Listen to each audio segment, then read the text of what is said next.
من بعد ما ودع مكة بالطواف الوداع، خرج ابن بطوطة مع ركب العراق. الركب كان بحال بحر ديال الناس، عراقيين، فرس، خراسانيين، أعاجم. الأرض كتموج بهم والهواء عامر بأصوات الدعاء والذكر. أمير الركب كان البهلوان محمد الحويح من أهل الموصل، راجل سخيت كفل به وعطاه مكان في جوارو، وحتى الكرا خلصوا عليه من مالو. القافلة ما كانتش عادية، جمال للماء، جمال للزاد، جمال محملين بالدواء والسكر للمرضى.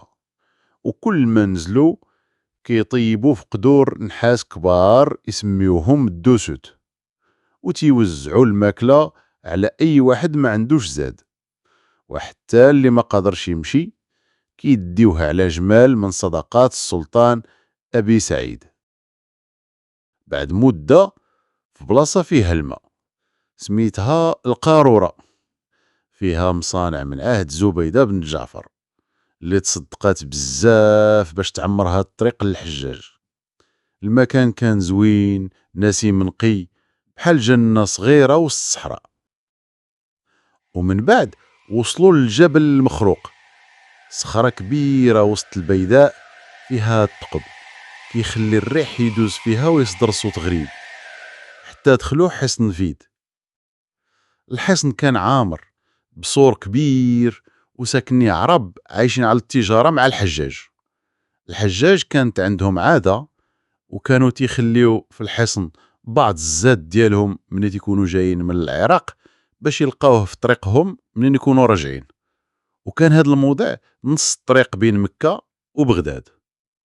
ولكن دخول الحجاج للحصن ما كيكونش سهل، كانوا كيدخلوا منظمين في أهبل الحرب باش يرهبوا القبائل اللي كتسنى الفرصة.